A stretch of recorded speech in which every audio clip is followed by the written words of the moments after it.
Pessoal, hoje a gente vai dar continuidade à nossa disciplina de gestão ambiental e qualidade no agronegócio.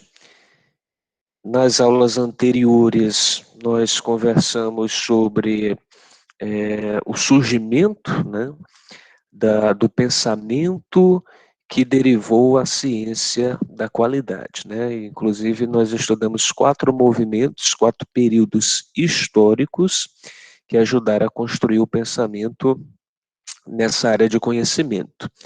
A aula seguinte, né, deveria ser uma aula para a gente poder estudar os chamados gurus da qualidade, né? Ou seja, os principais expoentes, as pessoas que foram pioneiras na disseminação das ideias para consolidar a gestão da qualidade como uma área de estudo, né, de estudo e de aplicação. Mas pelo andar da carruagem, né, eu estou observando que infelizmente a gente não vai ter condições de fechar, obviamente, a disciplina com todos os assuntos que a gente precisaria, e aí nesse sentido eu vou orientar que vocês, certo, quando tiverem um tempinho para enriquecer melhor o conhecimento dessa disciplina, busquem fazer a leitura da página 1 à página 10 da apostila, que ela trata justamente sobre a descrição dos principais gurus da qualidade, né, como William Deming, Eduardo Huram, Philip Crosby, conta a contribuição de cada um deles para o surgimento da qualidade como essa área tão importante que a gente tem hoje, tá? Então, muito interessante que vocês façam essa leitura complementar. E aí hoje a gente já segue com a aula então de ferramentas da gestão da qualidade, ou seja, com metodologias que a gente aplica tanto na área industrial, agroindustrial ou outros tipos de empresas e que a gente pode até aplicar na nossa vida também para que a gente possa resolver problemas, prevenir situações que não são agradáveis, né? Então essas ferramentas, como vocês irão observar, são muito básicas, né? São simples, mas que têm uma contribuição muito importante para que muitas empresas consigam atender aos mais altos padrões do que diz respeito a fornecer produtos e serviços que satisfaçam o consumidor.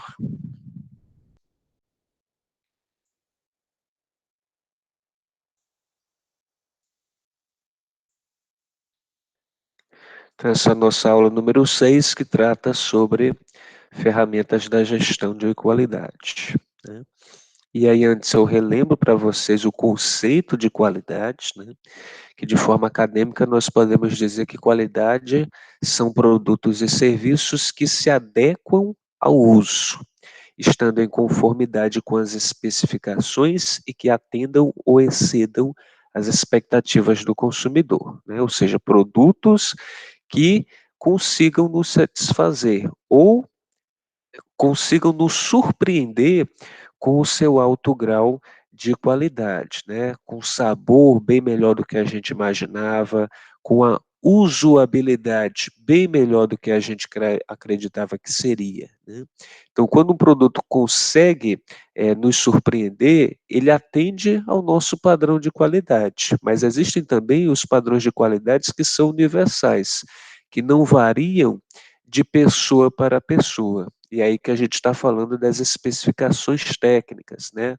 É um produto eletrônico que tem bom desempenho, que não trava no processamento, que isso é o que a gente diz que atende às especificações comuns e atende o que a gente chama de conformidade. Quando um produto diz no seu manual de instruções e de especificações técnicas que ele tem uma determinada característica e essa característica a gente não consegue verificar no produto em si, então esse produto não está conforme, né? Então qualquer produto que tenha algum dano que fuja do padrão comum, a gente diz que esse produto ele está não conforme.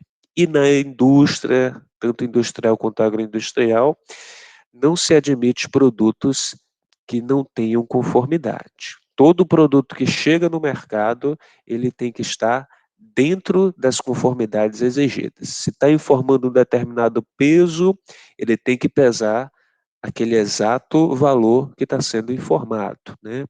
Se ele tem determinados ingredientes no seu rótulo, ele de fato tem que apresentar esses ingredientes na sua receita.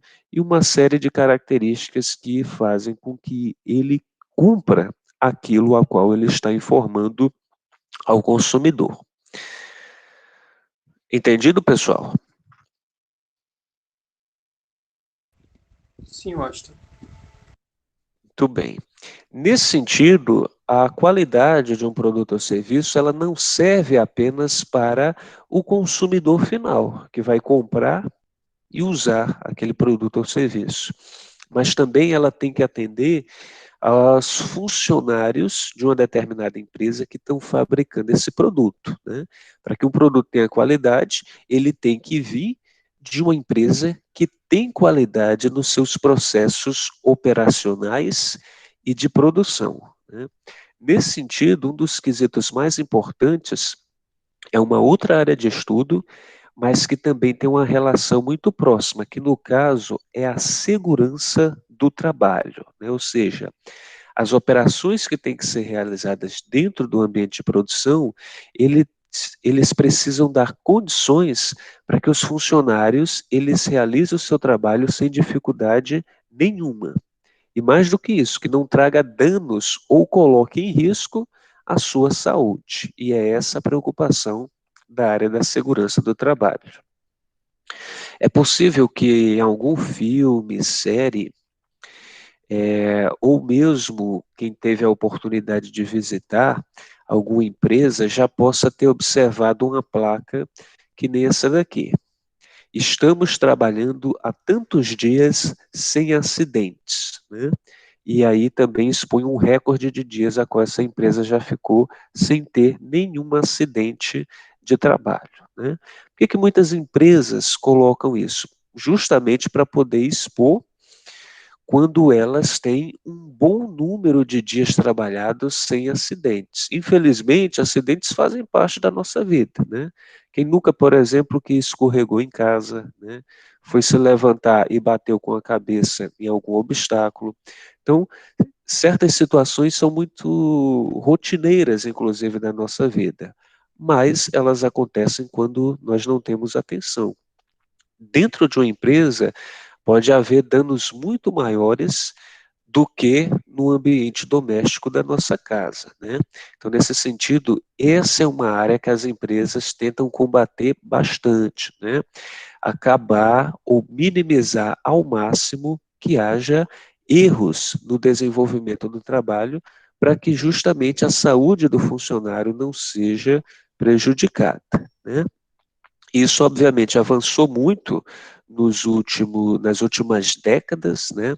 Durante muito tempo isso foi praticamente ignorado, principalmente lá na era da Revolução Industrial, mas hoje a gente tem uma atenção muito grande com isso, né? Tanto, inclusive, que nós temos muito cursos, né, sendo ofertados para segurança de trabalho, inclusive pelas escolas profissionais do nosso estado, e é uma área que tem cada vez demandado mais atenção, né? E nesse sentido, a preocupação da segurança do trabalho, ela tem muita relação com a qualidade, porque se o funcionário está errando bastante, e ele está colocando a sua saúde em risco, é porque, de fato, essa empresa não tem qualidade no que diz respeito aos aspectos trabalhistas, né?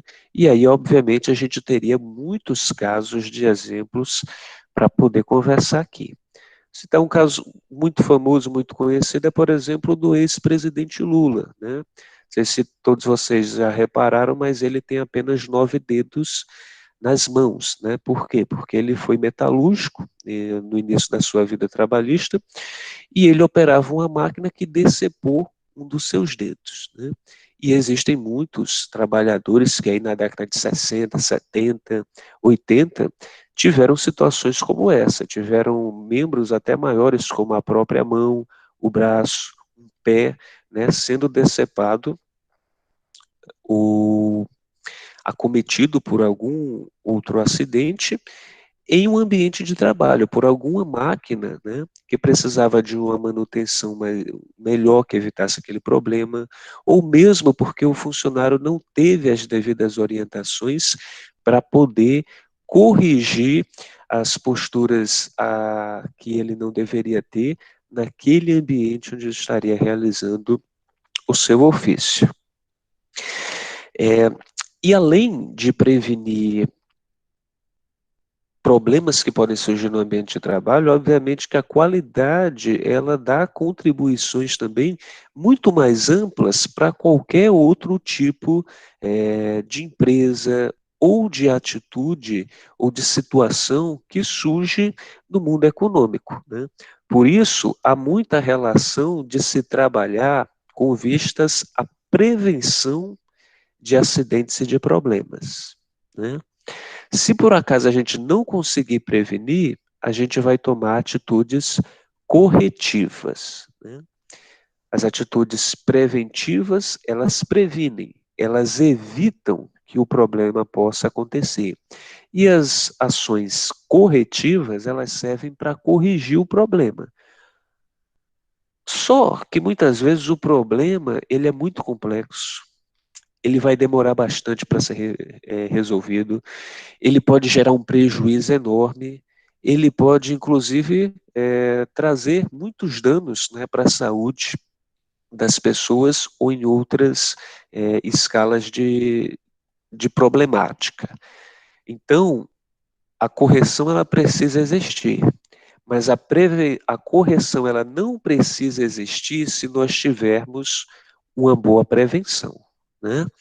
Então, nesse sentido, é muito mais investido nas empresas em prevenção do que correção, porque quando você previne, não há necessidade de se fazer correções. Está dando para compreender até aqui, pessoal?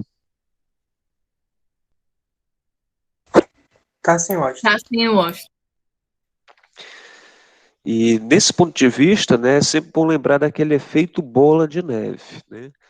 Um problema que vai sendo adiado, né, que nós vamos ignorando, ele vai tomando proporções enormes. Por isso, no momento em que o problema surge, devemos tomar atitude e corrigi-lo.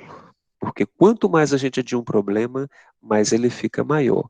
E, infelizmente, né, é isso que muitas vezes acontece, ou aconteceu no nosso país, e que é justamente a tomada de decisão errada de pessoas que estão à frente de empresas, ou das pessoas que dão conta do que diz respeito dos departamentos de qualidade, em não tomar as decisões mais acertadas, mais óbvias, e isso faz com que um problema que poderia ser resolvido, ser prevenido, aconteça e aconteça em uma escala muito mais, demandando muito mais trabalho, muito mais dinheiro, muito mais profissionais do que seria necessário se tivesse sido investido em prevenção, né?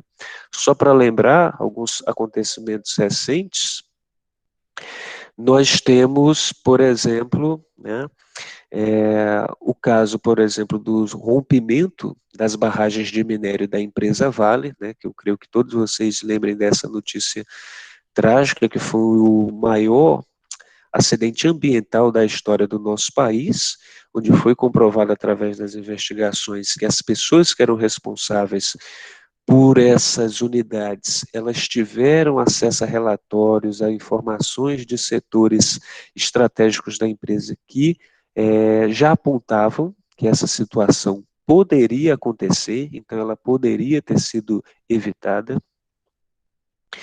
Nós tivemos mais recentemente, já nesse ano, o caso da capital do Amazonas, né, a cidade de Manaus, que faltou oxigênio e fez com que muitos pacientes que estavam internados, inclusive com a Covid-19, viessem a falecer por falta de um recurso tão básico que muitas pessoas conseguem, até hoje, ficam estarrecidas porque como é que um hospital deixa faltar um recurso tão básico e necessário para o funcionamento de unidade hospitalar, né?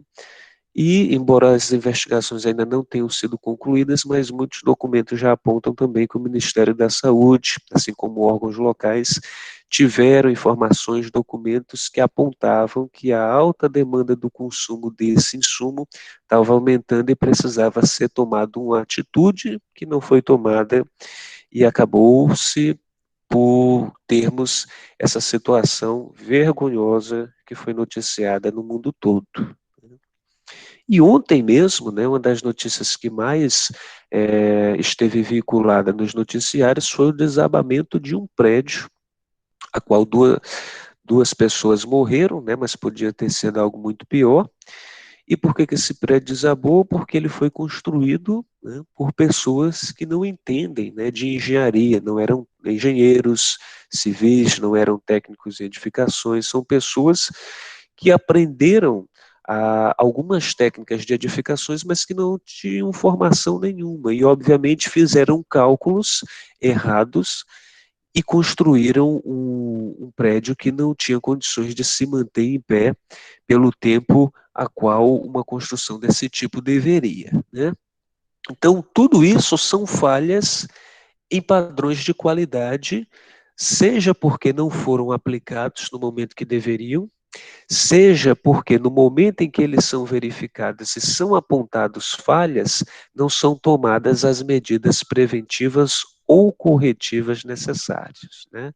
Um prédio como esse, ele nem deveria ter sido concluído, ele deveria ser interditado porque deveria ter uma fiscalização para verificar se era viável ou não, e se havia toda a documentação necessária que regulamentasse a construção desse edifício, né? Mas no nosso setor, nós também encontramos alguns exemplos, né? Um exemplo bem típico e que tem crescendo, que vem crescendo nos últimos anos no nosso setor, são são as mortes de trabalhadores que realizam uma atividade de verificação e inspeção em armazéns, em silos de grãos, né? A gente já conversou aqui bastante sobre a importância dos silos, inclusive em uma das aulas anteriores que falou sobre a extensão rural no setor de armazenagem, e nós vimos, por exemplo,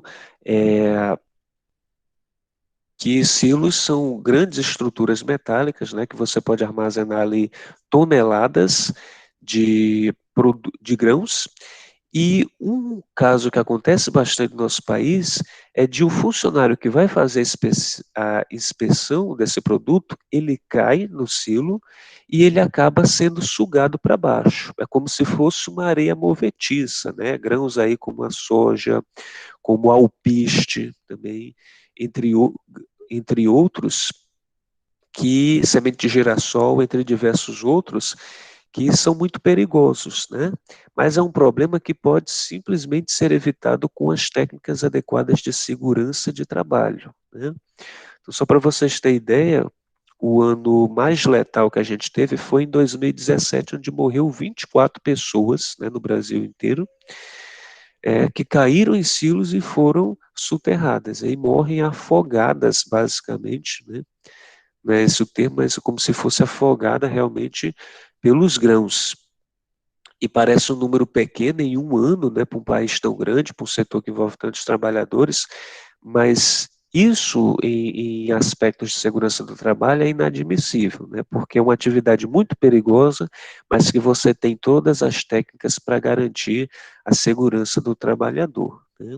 Então, problemas no que diz respeito à qualidade, em como as operações acontecem, e não apenas a produção de um determinado produto, eles existem nas mais diversas formas, né?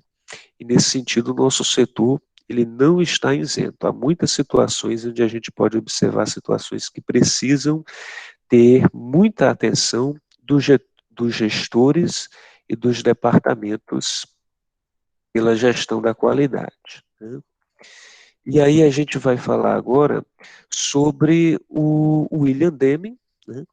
Ele é um dos gurus da qualidade, os chamados gurus da qualidade, porque ele é basicamente a pessoa que hoje é a grande referência. Entre todos os gurus, o Demi é quase considerado o papa dos gurus da qualidade, a pessoa que é a maior referência, porque ele foi a pessoa que conseguiu expandir, ou pelo menos a primeira que conseguiu expandir o assunto da qualidade para diversos países e levando um discurso através de palestras, de trabalhos técnicos sobre a relevância que essa área de estudo teria para o futuro da produção industrial, né?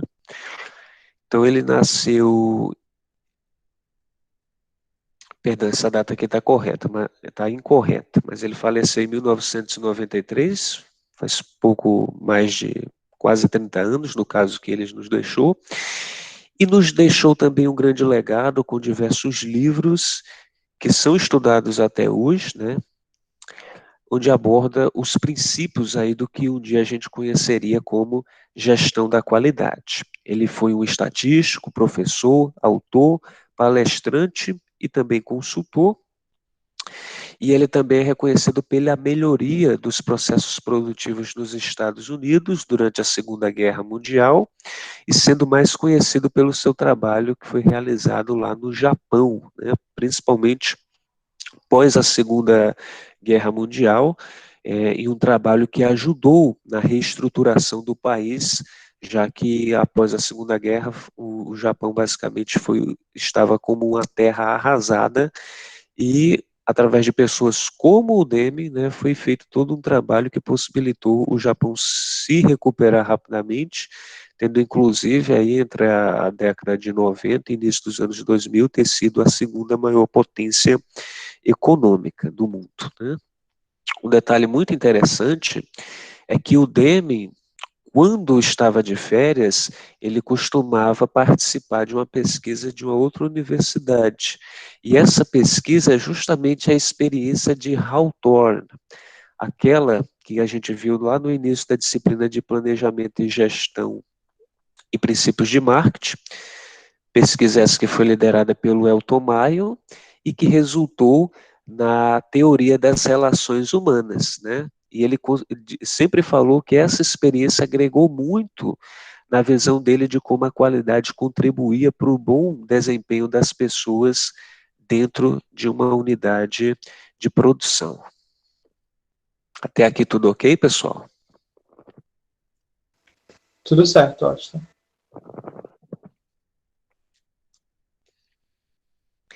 Bem, e não só o Demi, mas os outros gurus da qualidade, eles nos apresentaram diversas ferramentas, metodologias, técnicas que nós podemos utilizar hoje, né?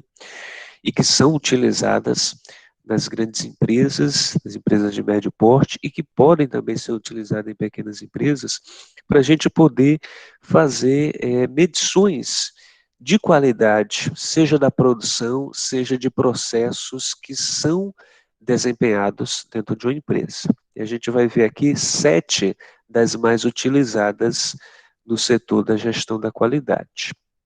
Talvez aqui apareça até algum que você já conheça, né? E se acontecer isso, fique à vontade para comentar com a gente. Esse aqui é a ferramenta que a gente chama de 5S, né? Ela é muito popular, foi criada inclusive lá no Japão, né? E por que se chama 5S? Porque é baseado em 5 princípios que devem ser seguidos por um funcionário de uma empresa, né?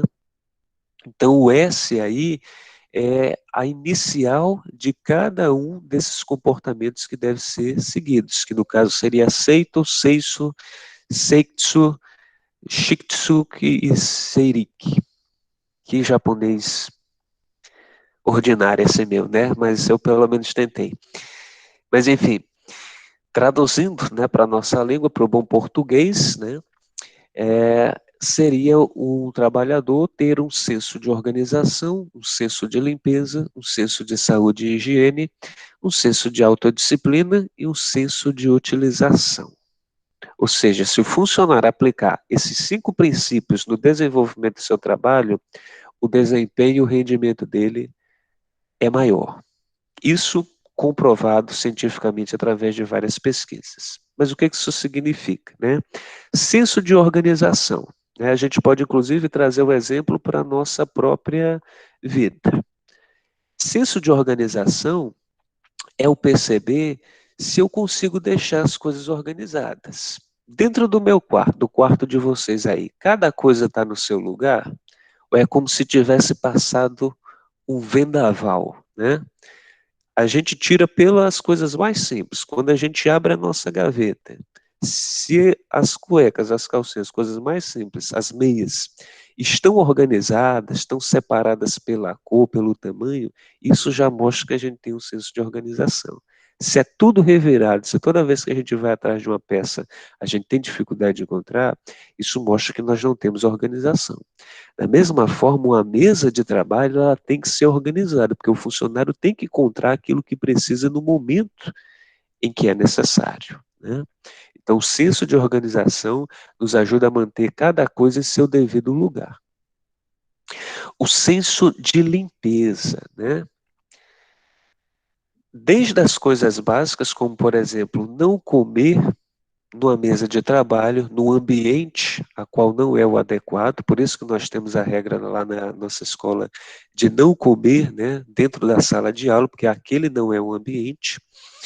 E, de fato, se eu tomar algum comportamento que surge um determinado local, né? Por exemplo, estou chegando no meu ambiente de trabalho e o meu calçado tem aí uns resquícios de areia, de lama, eu devo fazer essa limpeza. Se eu derrubei um copo d'água, se eu derrubei um copo de suco, eu devo limpar ou acionar a pessoa responsável por fazer a limpeza do local, né?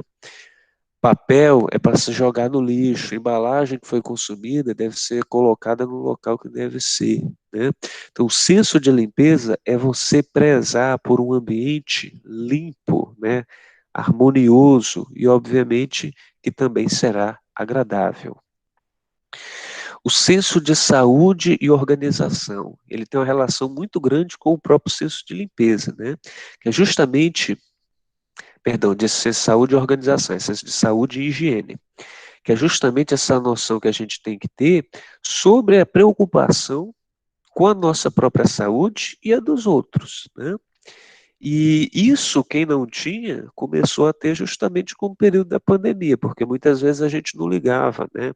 Em lavar as mãos, né?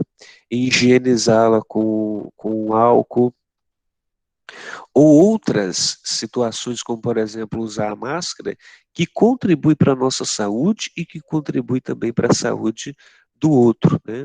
Então, um ambiente a qual o funcionário ele cuida da sua higiene e da sua saúde, ele está cuidando também para que haja um bom convívio com os seus colegas, né? Colega que vai perfumado, um colega que vai sempre arrumado, que está sempre tomando as medidas cabíveis para contribuir com a higiene do local, ele, obviamente, não está cuidando apenas do seu espaço, ele está cuidando do espaço de todos. E todos, obviamente, têm que cooperar. Temos aí o senso da autodisciplina também. Esse talvez seja o principal, porque se não tivermos autodisciplina, todos os outros sensos eles não vão ser colocados em práticas, né? O senso de autodisciplina é o senso de você ter a noção do que tem que se fazer e fazer, né?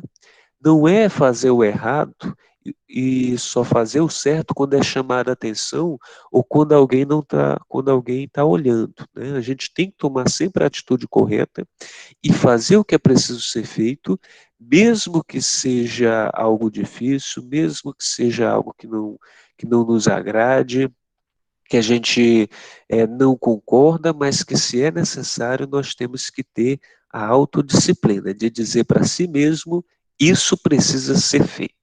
Né? E por último, nós temos o senso de utilização, né?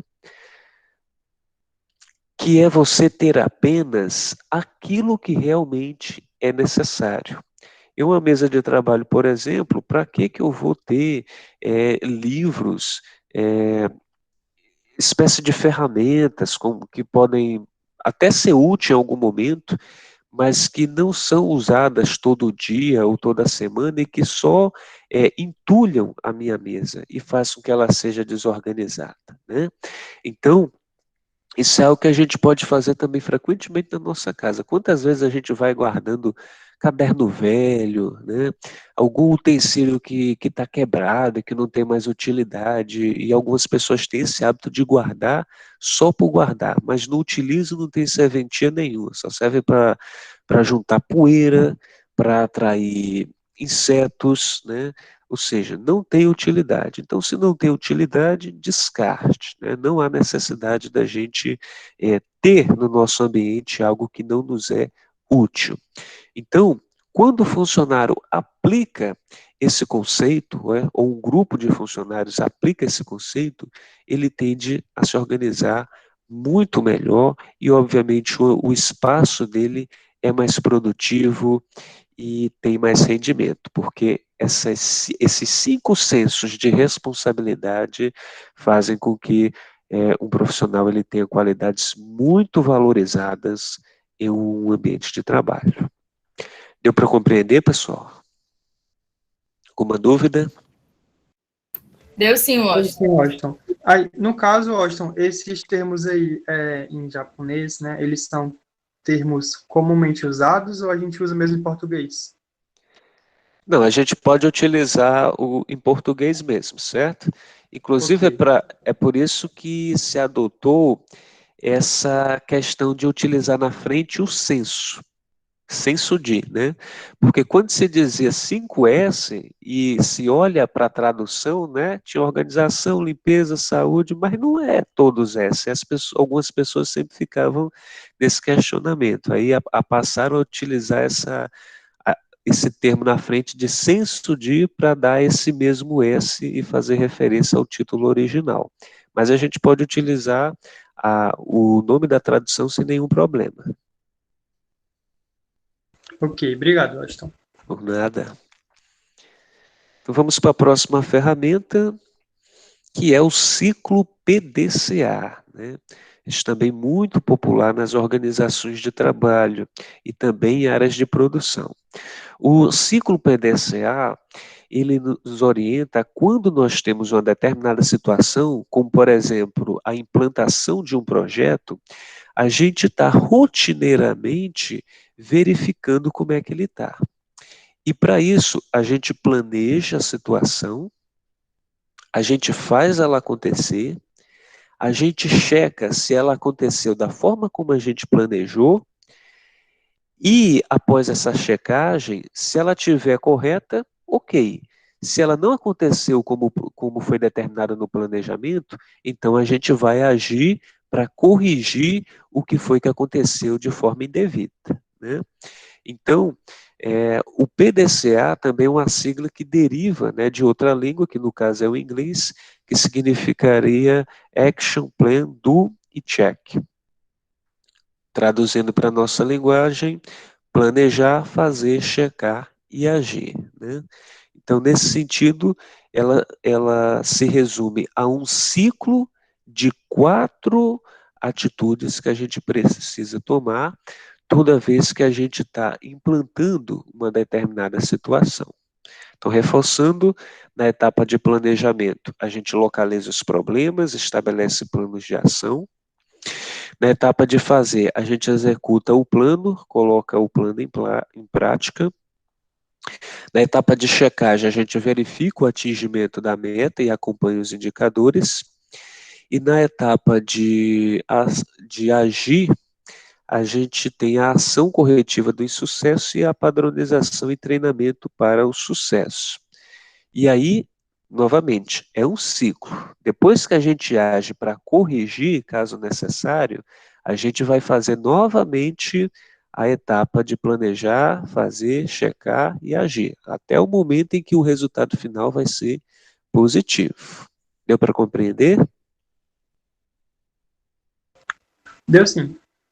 Isso também é muito utilizado. Nós podemos utilizar, por exemplo, para planejar os nossos estudos, né? Quem estuda individualmente tem um cronograma de estudo, por exemplo, para estudar no período da tarde, Caso não consiga cumprir esse cronograma, através dessa ferramenta, ela pode verificar o que foi que deu de errado no planejamento. E aí, no final da semana, refaz o ciclo para verificar se deu certo, né? Então, toda vez que o planejamento não acontecer como deveria, nessa etapa de agir, a gente vai buscar corrigir. E aí retorna tudo do início, né? Uma ferramenta também muito simples e muito eficiente. Nós temos, inclusive, um colega professor da nossa escola que ele trabalha esse ciclo em toda aula que ele dá, né? Ele planejou a aula, aí ele realiza a aula, verifica, né, através do retorno dos alunos e toma a ação para agir caso ele não tenha conseguido atingir o objetivo planejado. Então, toda aula ele realiza esse ciclo e é muito interessante ver na prática, né, como ela pode ser utilizada.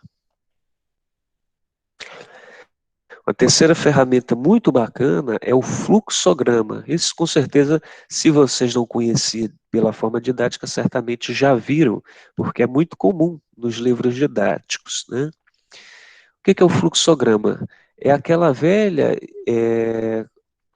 abordagem que a gente tem popular de não entender o que é o desenho, né? Então, o fluxograma, ele desenha uma explicação de um processo, como ele deve ser realizado.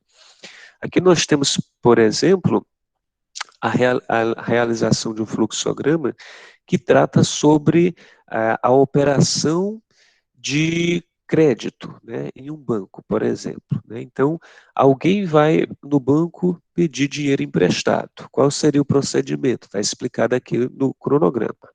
No início, o vendedor recebe uma solicitação, o funcionário verifica a documentação dessa pessoa que está solicitando o empréstimo, leva para o analista que avalia essa solicitação. Depois, a gente segue sempre essa linha, né?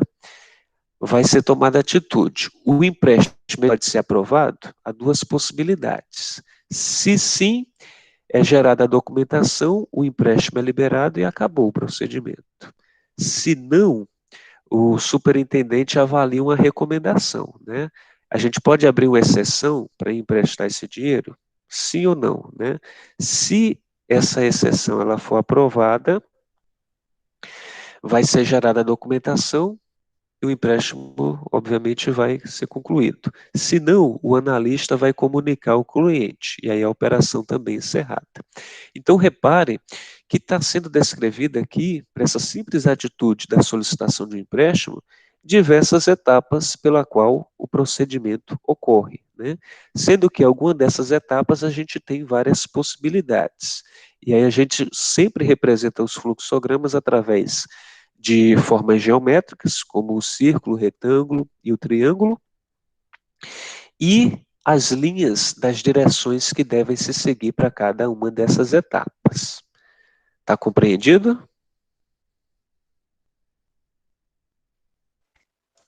Sim, Washington. Muito bem. Então, isso é muito comum no nosso setor, né, para você descrever as etapas de uma cadeia produtiva, né? Por exemplo, da produção de um queijo, né? No laticínio, a recepção do leite, quem é que vai receber, o processo de pasteurização, o processo de embalagem, de envase, de embalagem, de rotulação, de separação em lote de armazenamento, de distribuição. Aí você vai colocando cada uma das etapas dentro de um fluxograma. Inclusive, lá na outra disciplina, no plano de negócio, na etapa do plano operacional, nós temos que fazer o fluxograma dos procedimentos da nossa empresa, né? Como é que um produto vai ser produzido, como é que é o atendimento ao cliente, tudo isso a gente faz através de fluxogramas. Por quê? Para poder resumir as informações. Em vez de ler um documento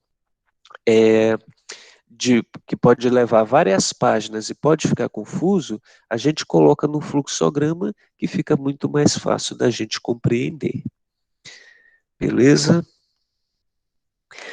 A gente vai então agora para a quarta ferramenta, que é o histograma. Esse também é muito conhecido, mas a gente pode conhecer ele através de outra nomenclatura, né? Ele é muito semelhante, pessoal, lá na estatística, por exemplo, como o gráfico de barras, né? Então, o histograma é uma ferramenta gráfica que auxilia na verificação de frequência de dados, que tem por objetivo identificar como uma determinada amostra ela é distribuída.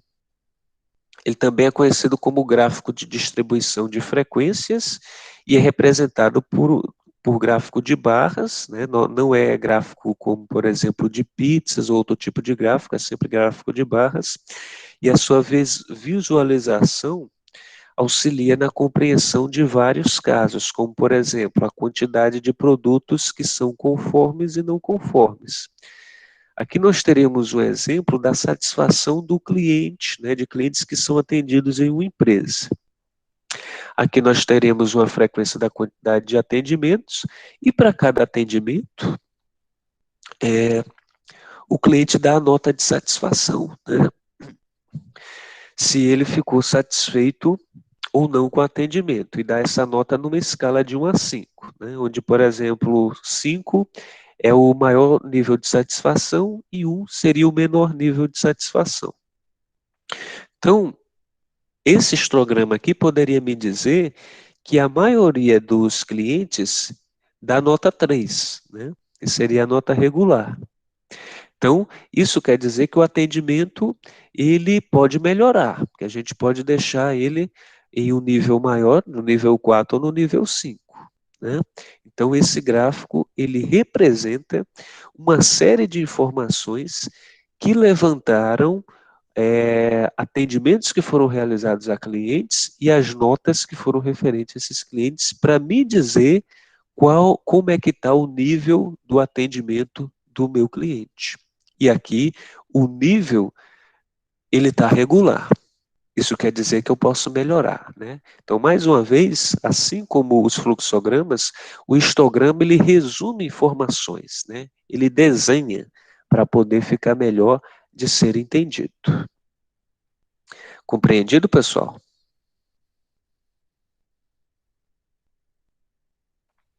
Sim, Washington. Outra ferramenta muito semelhante ao histograma é o diagrama de Pareto. Nesse diagrama, nós podemos considerá-lo como uma ferramenta também gráfica, né, que ajuda a identificar a relação de causa e consequência, causa e efeito. Sua análise ela auxilia na identificação dos principais problemas que afetam uma organização e os seus processos, né? Esse gráfico ele é mais conhecido por explicar, segundo o autor do gráfico, que no caso foi o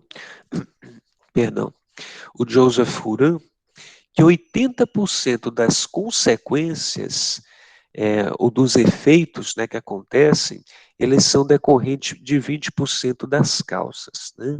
É uma teoria matemática de 80-20.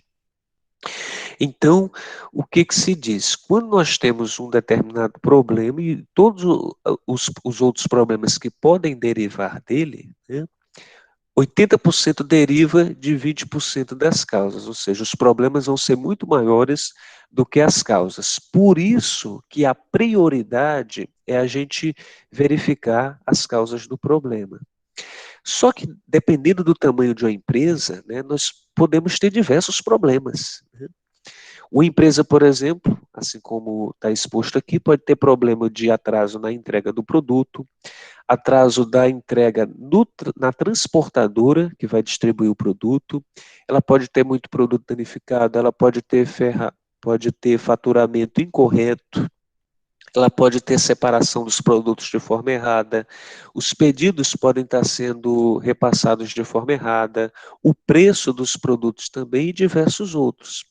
Então, quando a empresa tem muitos problemas, isso vai acontecer rotineiramente, ela precisa saber qual problema é mais grave. Porque o problema que for mais grave é o que precisa ter uma resposta mais imediata, né?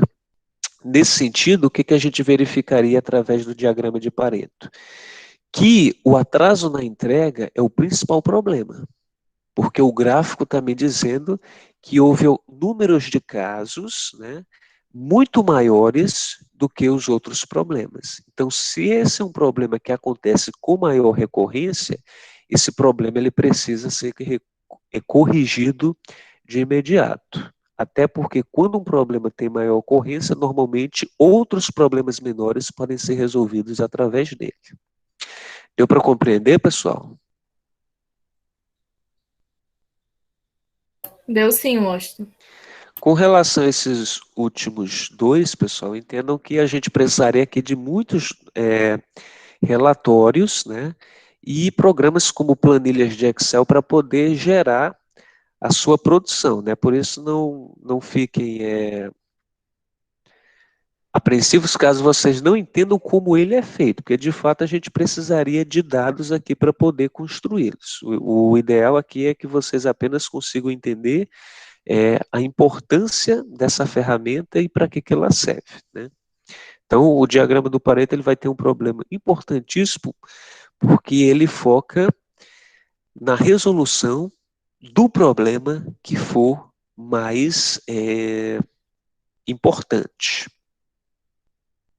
Outra ferramenta muito aplicada é o diagrama de Ishikawa, né? Também conhecido como espinha de peixe, né? O diagrama de Ishikawa é uma ferramenta para identificar as causas raízes de um determinado problema. E é conhecido como espinha de peixe devido a esse formato semelhante à espinha de peixe. Não é exatamente a gente tem que desenhar essa cauda e essa cabeça aqui, mas a gente vai fazer uma linha horizontal e fazer outras inclinadas para poder construí-lo, né? E aí, no caso, qualquer um de nós pode construir. Aqui nós temos um exemplo de um problema a ser resolvido, que no caso é a falta de tempo, né? Então, para resolver qualquer problema, o diagrama de Ishikawa nos instrui que o problema na empresa ele pode surgir através de pessoas, do método a qual as pessoas estão trabalhando, da medida pela qual elas são avaliadas, da máquina, ou seja, das ferramentas que são utilizadas, do ambiente, ou seja, do local de trabalho, ou de outros materiais que existem na empresa. Então, aqui no exemplo, a falta de tempo em relação às pessoas poderia ser causada pela procrastinação, pela preguiça, pela distração ou pelo o conhecimento. Em relação ao método, poderia haver falta de priorização, poderia ser o planejamento que está errado, poderia ser falta de disciplina, poderia ser falta de execução das atividades. Em relação a medidas, né, talvez não haja cobrança em relação a esse problema, os indicadores talvez não estejam apontando esse problema e não existem metas para resolver esse problema. E assim sucessivamente. Então, para cada um desses 6 pilares, pessoas, método, medida, máquina, ambiente, materiais, eu tento reconhecer as causas que justifiquem um problema.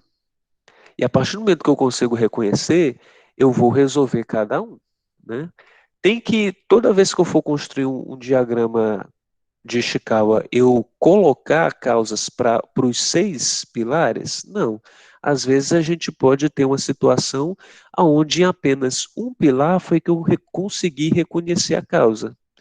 Ou pode ser que tenha sido vários e apenas um não havia nenhuma causa, né? Então isso vai variar de acordo com o problema. Mas, dependendo, né, a gente pode encontrar justificativas para que esse problema aconteça em todos os 6 pilares. Compreendido, pessoal?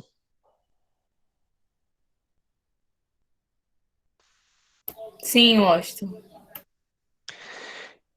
E o último item do nosso estudo de hoje, né, da nossa aula de hoje, é a folha de verificação, né, chamada de checklist também, que é justamente uma lista de tarefas, né? Você coloca todas as tarefas que você precisa executar e aí vai colocando um X, vai marcando as que foram concluídas, né? Isso é muito comum no nosso dia a dia, por exemplo, uma lista de supermercado, né? Ou quando, por exemplo, você vai fazer uma viagem e faz uma lista de tudo que você precisa levar, que é para não precisar fazer tudo de uma forma rápida e esquecer de alguma coisa. E aí, nas empresas, essa lista ela pode ser mais ampla. Por exemplo, eu posso ter uma lista de tarefas e do lado eu tenho uma coluna de sim e não, e eu vou marcando o que foi feito e o que não foi feito. E posso ter uma terceira coluna onde eu faço uma observação que é necessário para justificar do porquê que uma determinada tarefa não foi realizada, né? E a Clara está até acrescentando aqui, perdão, estou com um problema sério de garganta, pessoal. Clarice está acrescentando aqui que o dia dela só funciona bem se fizer um checklist. Muito bem, Clarice. Que inclusive nós temos até muitos aplicativos no celular que nos ajudam a criar checklists que servem como a nossa agenda, né? A gente faz uma lista do que tem que fazer, porque isso nos ajuda bastante a ter a disciplina de executar, né? Quando a gente diz, eu vou fazer isso, e não anota, não fica relembrando, às vezes acaba passando batido durante o nosso dia, a gente não consegue se organizar. Pessoal, foi bem corrido, foi bastante informação, mas caso alguma dessas não tenha ficado claro, tá? Por favor, entre em contato depois para poder esclarecer, tá? Eu vou colocar aí o link para o formulário de frequência para vocês poderem se registrar e mais tarde vai ter uma tarefa com uma dessas ferramentas para vocês colocarem em prática e na apostila de vocês, a partir da página 11, né, tem a explicação mais ampla de algumas delas. Muito obrigado pela presença e participação de todos e até semana que vem.